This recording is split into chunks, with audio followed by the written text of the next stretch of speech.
Please welcome best-selling author and host of the PBS 6-part series, How We Got to Now, Stephen Johnson. Thanks, everyone. Good morning, everyone. What a treat to be all together in a shared space like this. I think this is the largest audience I've spoken to in 3 or 4 years, which is really exciting, in part because one of the things I want to talk to you about today is the importance of gathering in a shared physical space and the ideas that inevitably come out of those kinds of encounters. So it's really terrific to be up here talking to you. As you can see, I've written a number of books over the years, and I've had the great opportunity to pursue a number of different topics in those books. So I've written about the invention of robotics, and I've written about 18th century chemistry, and I've written about cholera, which I will not talk about, you'll be happy to know today, and video games, and a whole range of different things. But there's a shared theme that runs through all of these books and the TV shows that I've done, and that is a kind of fascination I've always had with new ideas and how they come in the world, with innovation and creativity, and the people and the organizations and the places and the moments in history that have proved to be unusually generative in their ability to create ideas that end up really transforming society and the world. That's the kind of core thread that runs through everything that I've done over the course of my career. And so what I wanted to do today is really to tell you some stories, drawing from a number of these different books and projects. Stories that I think embody the patterns that I've seen in the lives and careers of unusually innovative people and organizations through history. This is going to be kind of a long view, going back several hundred years and going up to the very recent past. And one of the first things that I learned when I started to kind of explore this history is that, in a funny sense, the language we use to describe innovation and creativity is all wrong. We have an enormous number of metaphors that describe a kind of a single moment of clarity when an idea pops into our head and everything changes. I mean, just think of the words that we have, how much language we have for this. We have eureka moments, aha moments, light bulb moments, epiphanies. I mean, there's just an incredibly rich vocabulary to describe this sense, you know. And I understand from a storytelling perspective why this is appealing. There's something satisfying about a story where a brilliant idea just emerges out of nowhere. You know, the apple falls from the tree and, oh, we have a theory of gravity, right? There's something kind of immediately arresting about telling the story that way. But in all the research that I've done, what I've found again and again and again is that the eureka moment is almost always a myth. That truly transformative ideas do not just pop into people's minds. They emerge slowly, almost in a kind of an evolutionary process that takes months, sometimes years, sometimes more than a decade. They come into the world not as a fully formed idea, but rather as a hunch, what I called in my book, Where Good Ideas Come From, the slow hunch. And they stay in that state for a long period of time. They're a hint of possibility, a sense that there's something interesting worth exploring, but it's not at all clear in that initial glimpse of what their ultimate promise is.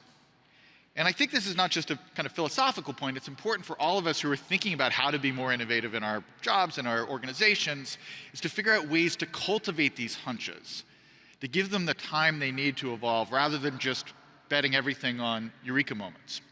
And we could spend all of our time here this morning running through examples of the slow hunch, but I'll give you one case study, maybe my favorite example of it, which is visible in this image here. I don't know if you can read that handwriting. It says, "This machine is a server, do not power it down."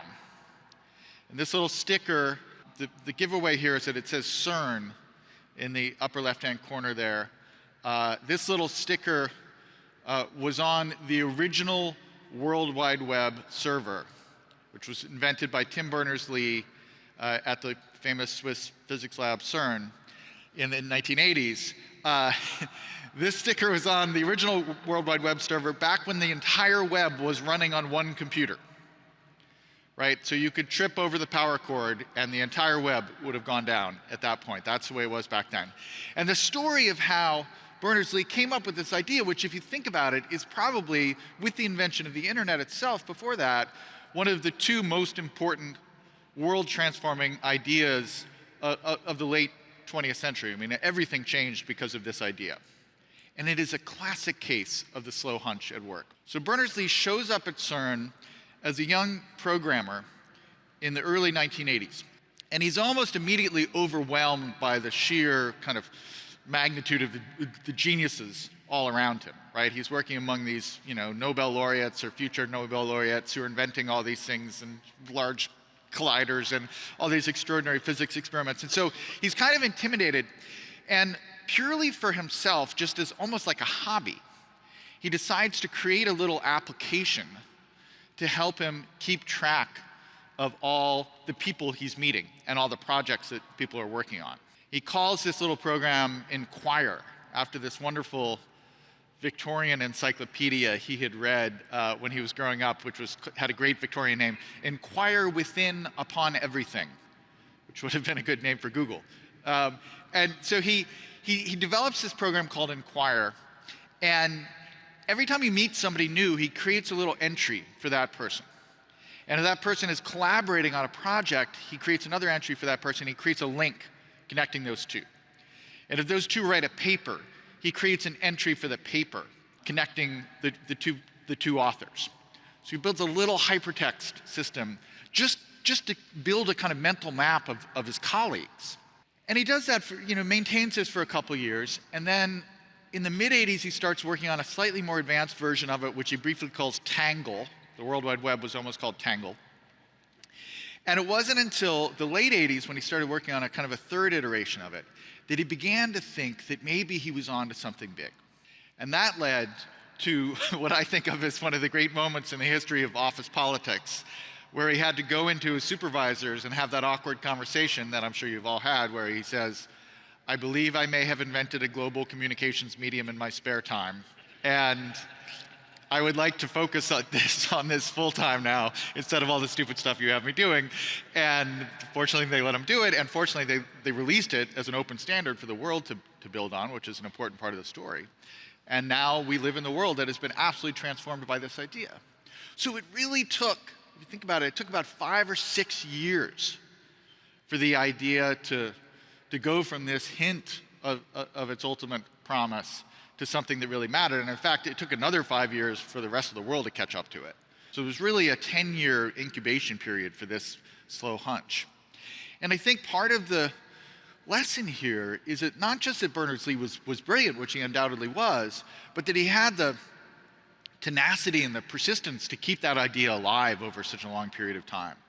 Because your hunches are the first things that you forget. Right? You have more immediate pressing issues you have to work on. You have deliverables for this quarter. You have your own objectives that you need to get done. And so hunches get left behind, and then you forget about them. And it's often picking up an idea that you had 2 or 3 years ago that didn't fully make sense in 2020.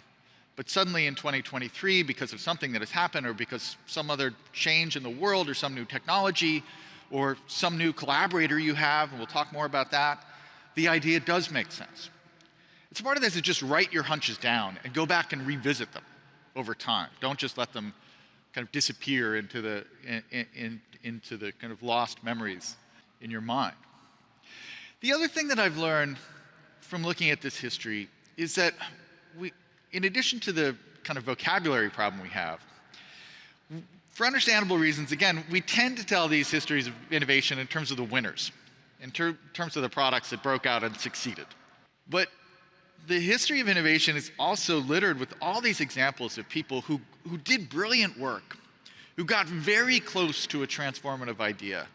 But for one reason or another, there was something in a kind of conceptual blind spot that kept them from reaching the full promise of the idea that they were working on. There was something that, when you look back on it with hindsight, you say, well, that was obvious. Of course you should have seen that. But at the time, something kept them from seeing it. And I think this history is worth spending some time on for a couple of reasons. One, it's part of what happened, and we should understand, if we're interested in the history of ideas, we should understand it. But more importantly, all of us, I guarantee you, are walking around with some kind of conceptual blind spot right now. That in 3 or 4 years, we're going to be like, oh, why didn't I see that new technology coming? Why didn't I anticipate this possibility here, or this potential use of the technology I'm developing, or the idea I'm developing, or this new product? And so understanding why people get locked into these blind spots, I think, is really instructive. Now, in the book and TV series we did, How We Got to Now, we had an episode on the history of sound technology. And there's a story we told in that is kind of one of the sadder stories that I've told, but I think it's illustrative. And it's a story about a French inventor in the middle of the 19th century. He had a great French name, Edward Léon Scott de Martinville. I'll just call him Scott. And Scott invented, in the early 1850s, a device for recording audio. He called it the phonautograph, the self-writing of sound. And it was this brilliant device that took in sound waves in the upper left-hand corner there, you can see, into this vessel. It would cause the outer kind of boundaries of the vessel to vibrate, which would pass those vibrations down to this little thin pig's bristle at the end, which would then etch the shape of the sound wave onto this rotating cylinder, and then you could unfurl a piece of paper and you would see the sound wave there for the first time. No one had ever seen this before, the shape of the sound inscribed on this paper. He called it a phonotogram, the actual recording. Now, if you know anything about the history of audio, you are probably thinking to yourself, well, wait a second, Thomas Edison invented the phonograph in the 1870s. That's the famous breakthrough in audio history. Why are we talking about this French guy who's no one's ever heard of? And there's a reason why we've never heard of Edward Léon Scott de Martinville, besides this complicated name. And that is because there was one missing feature in this product, despite the fact that he was 20 years ahead of Thomas Edison. If you're 20 years ahead of Edison, almost a full generation ahead of Edison, you know you're doing something right. But Scott suffered from a crucial blind spot. And the blind spot was that this product did not include playback. There was no way to listen to the audio you had recorded. This turns out to be, among people purchasing audio equipment, a very highly sought after feature. Like, when they released the iPod, it wasn't enough to know that you had 1,000 songs in your pocket. You really needed to hear those songs, right? That's part of the sales pitch here. So this didn't work because it didn't have playback. It was just recording the audio. And what I love about this story, what's so fascinating about this story, is that playback was so thoroughly in Scott's blind spot that it never even occurred to him. It wasn't like he was trying to add playback to this device. It just wasn't even in his field of vision. It wasn't something he'd even considered. Which raises the question of what the heck was he thinking? Like, what was the point of this device? And this is where it gets really interesting, I think. Scott was basically trained as a stenographer. He'd learned how to take dictation. And he'd seen how human beings could learn the kind of the language of shorthand and could listen to someone talking in real time, and they could put a bunch of scribbles on a piece of paper. And if you understood the language of shorthand, you could then turn those scribbles back into intelligible words and sentences. And so he thought that if he could capture the image of the sound waves of people speaking, that people would learn how to read those sound waves and would be able to turn them back into, once they learned that language, into words and sentences. So he was basically building an auto dictation machine, which, if you think about it, was actually a pretty good bet, right? People, like human beings, have been deciphering scribbles on pieces of paper since the invention of the alphabet. So it seemed kind of likely. Unfortunately, no human being can do this. We can't read sound waves. It's just something we can't do. Years later, about a century later, a bunch of researchers found some of these phonograms that Scott had recorded, and they fed them into a computer and had the computer then convert the sound waves back into audio. And when they first played them, they thought they heard the sound of a little girl singing Au clair de la lune, the French song, until they realized they were actually playing it at kind of twice the playback speed. And when they slowed it down, they realized it was Scott himself from the grave singing this song 100 years later, he finally got playback for his device. Now, it's too late for him. He died kind of penniless and forgotten. But the point here is that he was so trapped in one particular way of thinking about the technology. He was stuck with one governing metaphor for what this machine was good for. That was going to be a dictation machine. And I can't help but think that one of his key problems was that he was working alone, fundamentally, on this. That enabled him to be kind of stuck in this one kind of conceptual framework in thinking about what he was inventing. And if he'd perhaps had a partner, a collaborator, who might have suggested some other uses for it, who was attacking the problem from a different angle, he might well have seen around that blind spot and invented the phonograph 20 years before Edison. For instance, I often think if he'd been working with a musician instead of just working inside of this stenography metaphor, at some point the musician might have said, listen, Edouard, I think this is a fantastic invention, but it would be really great if I could play my violin and we could record it and then I could hear it again. That might have been enough. And that leads to one of the most important themes that goes throughout my work, which is one of the reasons why it's so fantastic to be in a shared space here with so many people coming from so many different places and coming from different fields of work, different problems that they're trying to wrestle with, which is that almost every great idea, transformative idea, comes not just out of an individual mind, but out of a network.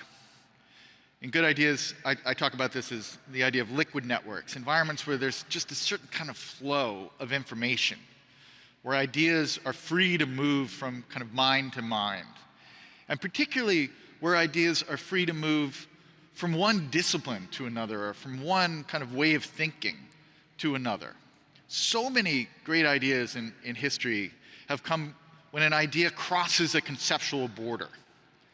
Someone invents an idea in a certain field or a certain scientific discipline or or in the creative fields, and that idea does well in that particular milieu, but someone else takes part of that idea and ports it over into another domain where it unlocks a new space of possibility.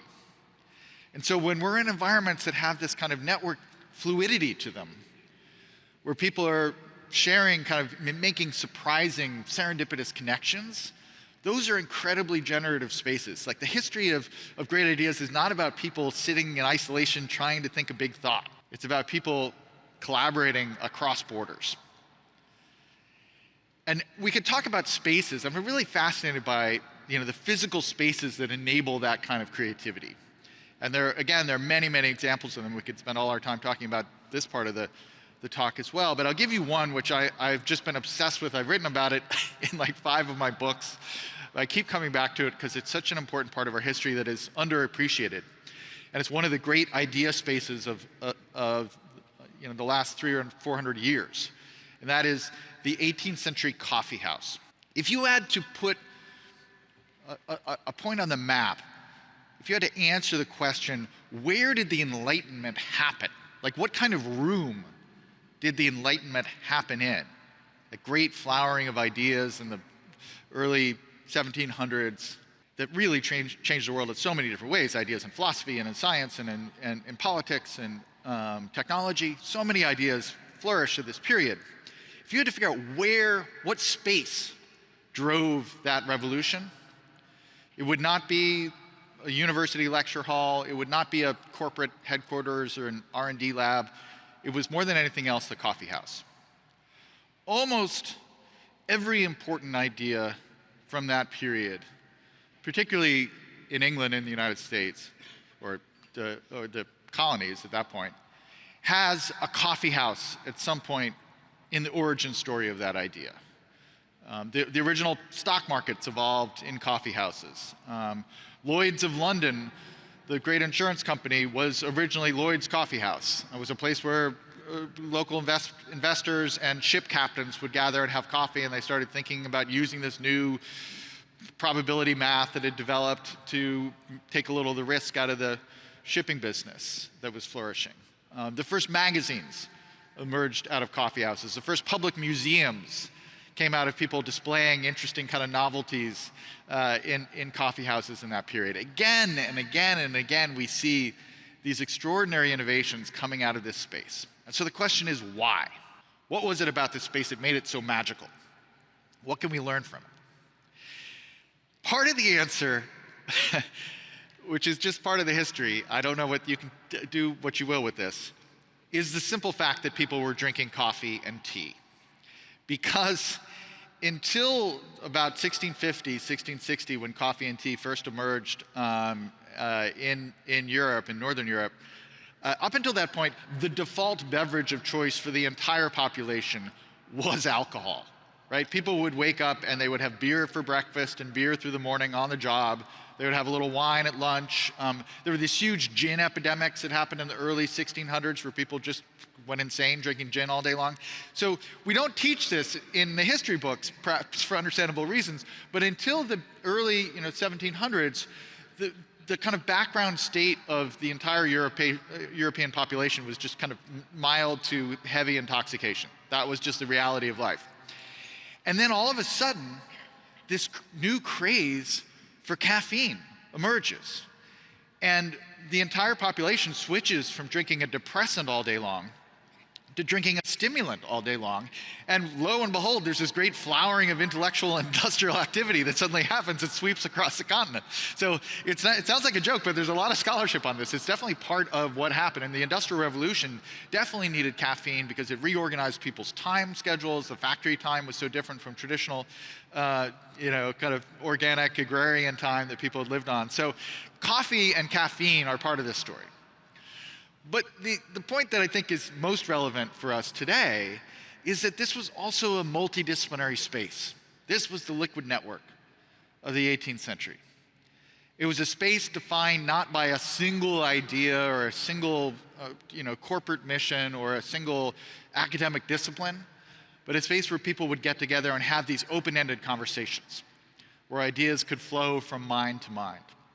And it was that open-endedness and that kind of playfulness that made it so powerful. Now, interestingly, shortly after these coffee houses first appeared, Charles II, who was then King of England, actually tried to ban them and issued a formal decree saying that these coffee houses were distracting people from their lawful calling and affairs. They were, being distracted. They weren't going into their jobs and being productive. They were wasting time in these coffee houses. That ban lasted 2 weeks. Basically, people had already gotten their taste for coffee and they refused to put up with it. But the point here is that Charles II was wrong. It looked like people were wasting their time, but in fact, it was an enormously productive space precisely because it was a network space. It was a collaborative space. It was a space where surprising things could happen. And that actually extends beyond just gathering places like coffee houses. So I think we should all think about, like, what is the version of this in our own lives? What is the version of this in our own workspaces? How do we create that kind of coffee house-like space in the spaces where we work and where we create? But the other lesson here is that sense of play, that sense of open-ended discovery and delight has also driven innovation.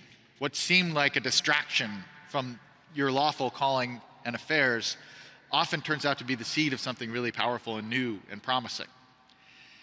And there's a shocking number of cases in the history of ideas that really changed the world where those ideas began as someone's kind of whimsical hobby, something that was developed just kind of for the fun of it, ended up over time evolving into something that really changed everything in a more serious way. I wrote a whole book called Wonderland about all these different innovations.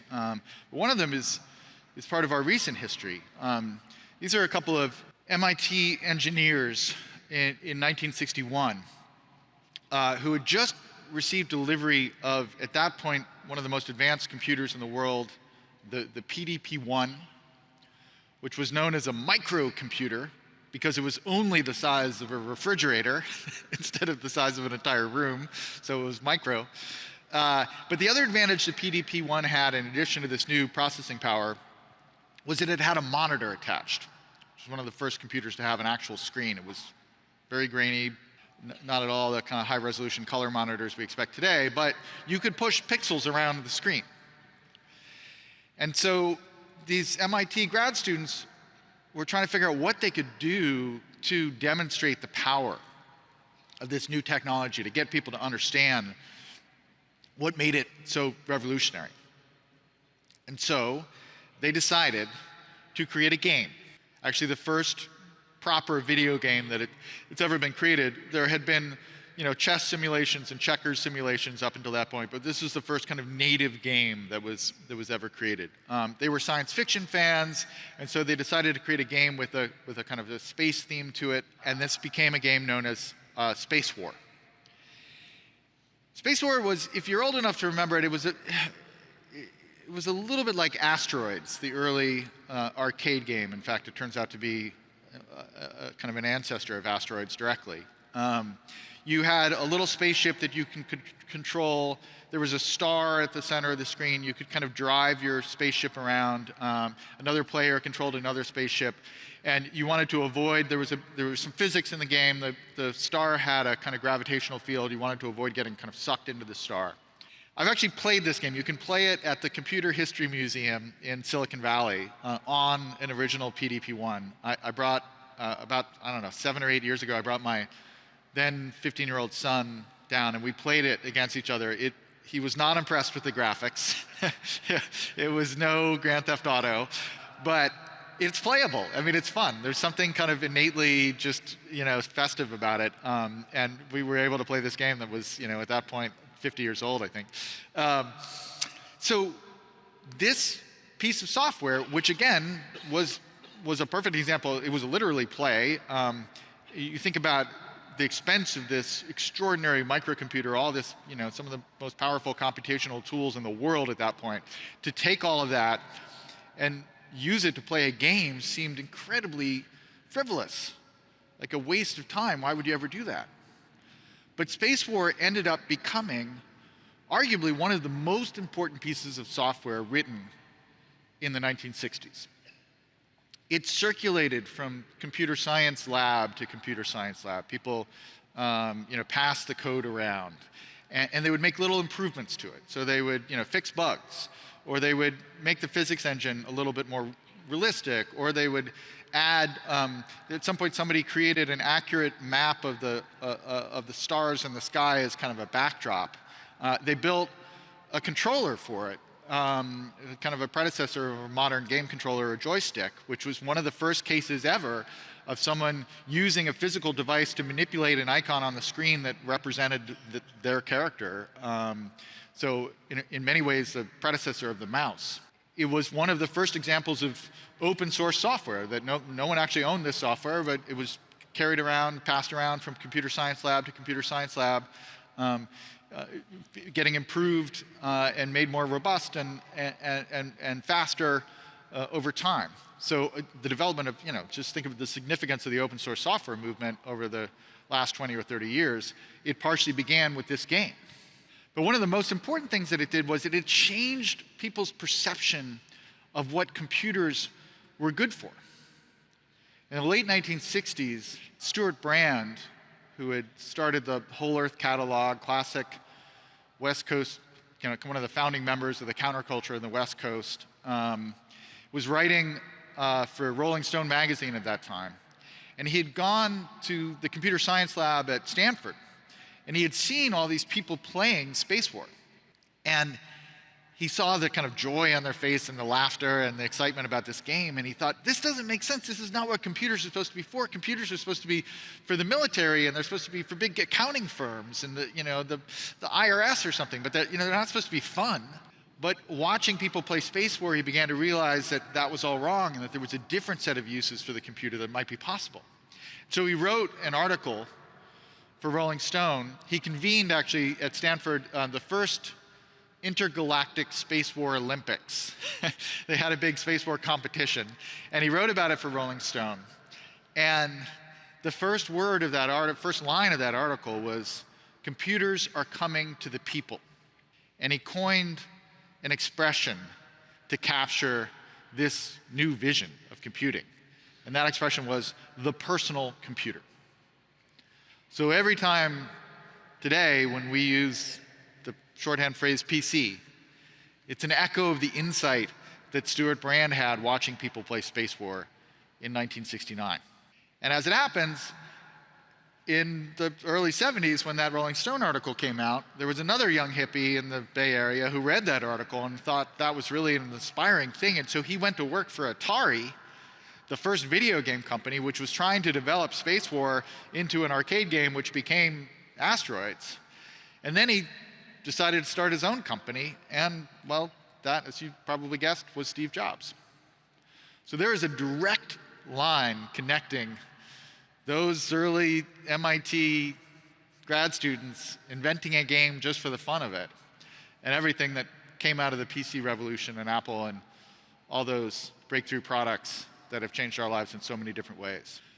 So it's a reminder, I think, of that sense of retaining that sense of play.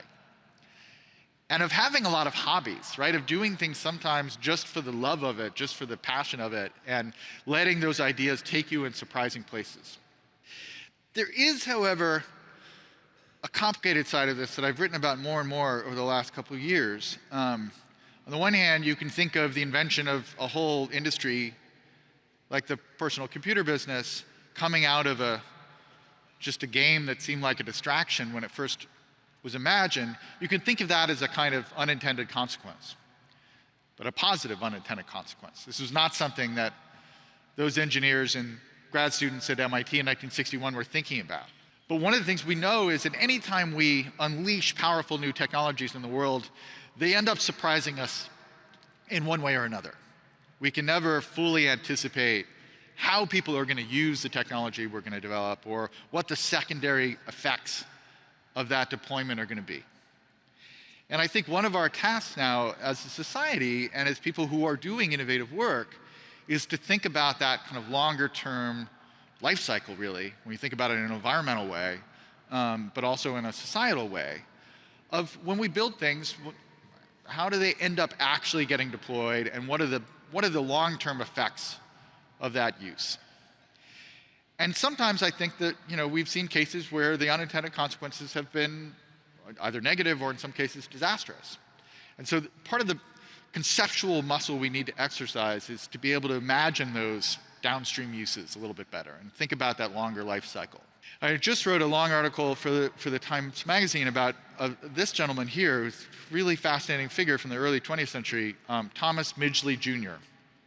How many people have heard of Thomas Midgley Jr.? Yeah, interesting. Almost no one. This is the kind of thing that, again, I think should be in history books. Maybe that will change over time, because he is, in a way, the patron saint of unintended consequences in the history of certainly the last century.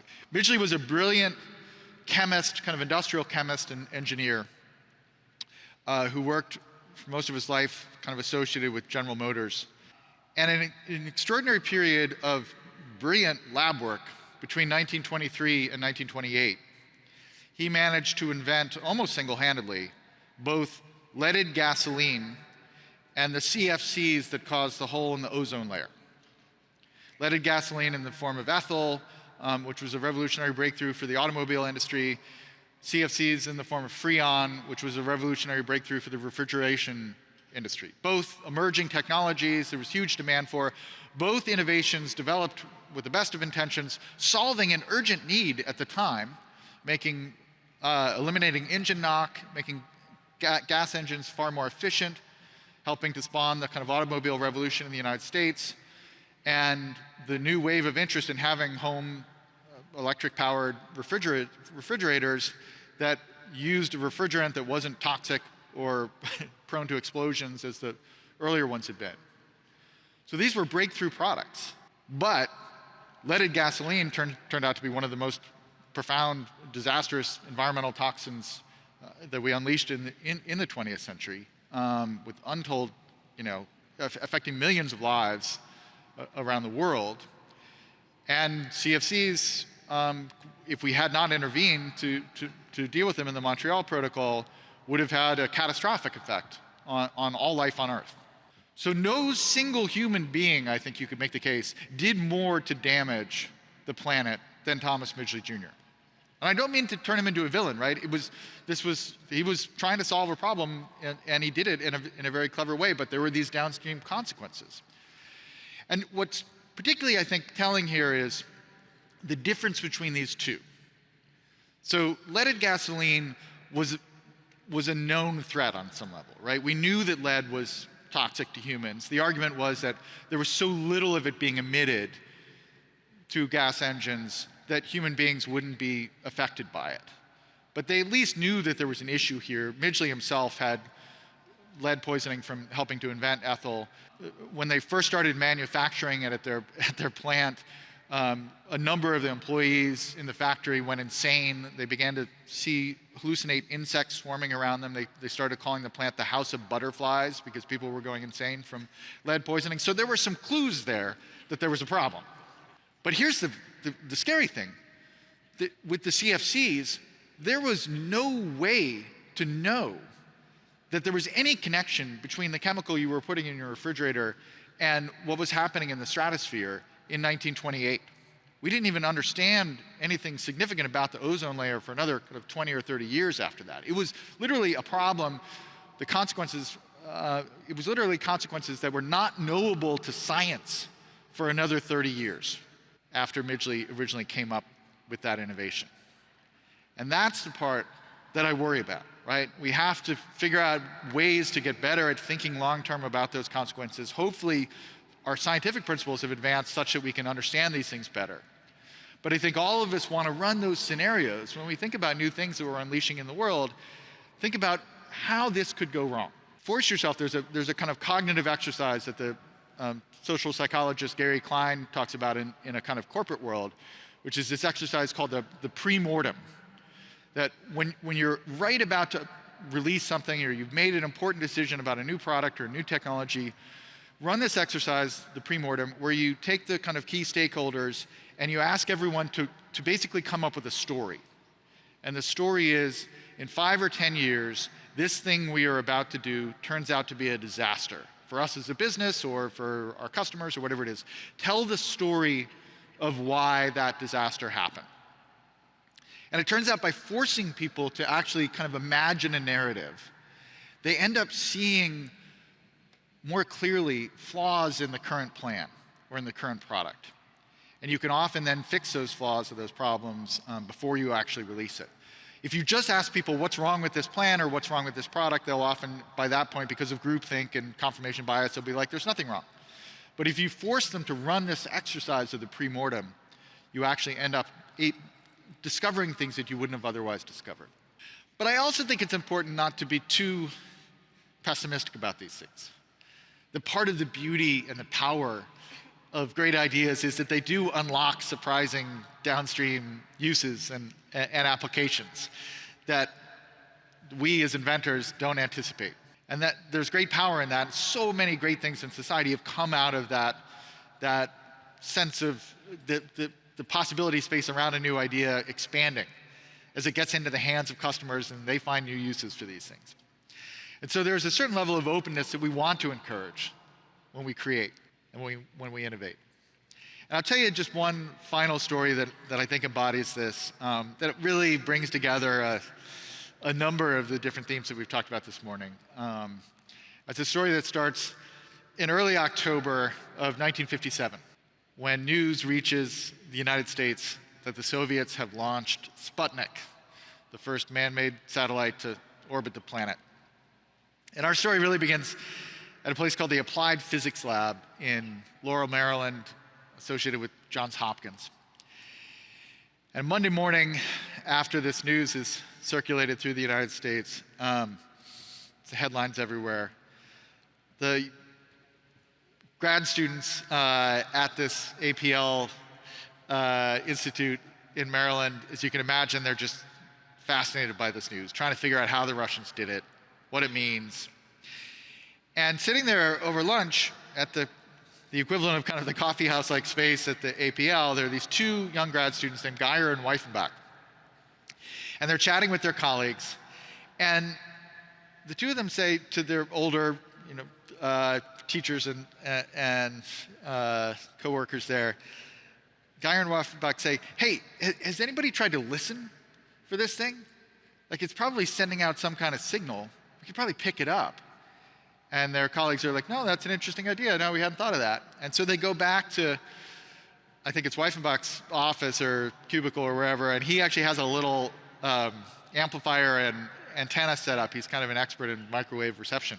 And so they start fooling around with it, and actually the Soviets have set Sputnik up so it's sending a very clear signal, in part because they didn't want people to think that they were faking it. And so after a couple of hours, they start picking up this little repetitive signal on their office setup that they've kind of jerry-rigged there right on their desk. And it's exciting, right? This is they think they're the first people in the United States to actually hear the first satellite ever sending a signal from low orbit. And so they decide to record it. So they bring out this like bulky reel-to-reel tape recorder, and they start recording them and marking the exact kind of timestamp for each little blip that they hear. And then they start noticing that there's slight frequency variation between the signals they're picking up from the satellite. And they start thinking, well, wait a second, if we measure that pretty precisely, we could probably figure out, using the Doppler effect, how fast it's moving. That would be kind of cool. So they do those calculations. And then after a while, they start thinking, wait a second, we could probably look at the slope and the changes of those frequency variations to calculate when the satellite is closest to our antenna and when it's furthest away. And then they have to use the UNIVAC computer, kind of a slightly older version compared to the PDP-1 that they had at the APL. And using that, they ultimately, after a few weeks of work, they calculate the exact trajectory of the satellite around the planet. No point to this, right? This was just for fun, really. This was just a hobby. This was just a hunch. But word of it gets out, and the director of the APL, Frank McClure, eventually kind of calls him into his office and sits him down and says, listen, I want to talk to you about that little interesting thing you did with Sputnik. You all calculated an unknown location and trajectory in space knowing a fixed point on the ground. And I want to know, could you do it the other way? If you knew the location in space, could you figure out the location on the ground? And they're like, oh, that's interesting. And they went back and thought about it a little bit, and they came back and they're like, yeah, we could do that. It would be actually slightly easier.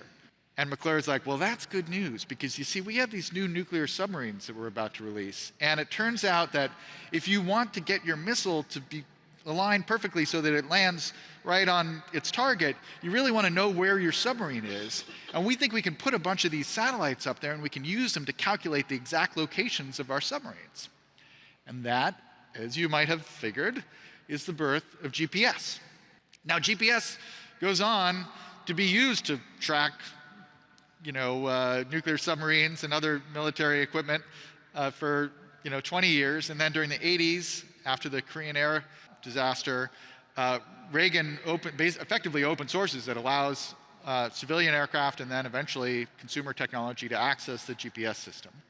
Becomes this kind of open platform. And over time, it gets deployed in all these extraordinary ways that were certainly not in the mind of Geyer and Weifenbach when they first started tinkering with trying to track the location of Sputnik in 1957. All of us probably in this room are walking around with a device in our pockets that is talking to the descendants of those satellites, using the descendants of the technology that Geyer and Weifenbach stumbled across in Maryland in 1957. In fact, I almost guarantee you that someone in this room has, probably many people, has used all of that enormous technology to locate a nearby coffee house at some point in the last 24 hours, right? And I think that really shows you the way in which sometimes you have these wonderful unintended consequences. That when we allow these ideas to get into circulation and people to adopt them in new ways and push them in new directions, you think you're just exploring this idea of tracking this satellite for the fun of it, for the sheer kind of curiosity of it, and then you think you're helping the entire military potentially fight a war, and then it turns out 50 years later you're just helping somebody find a soy latte. That is the march of technology over time.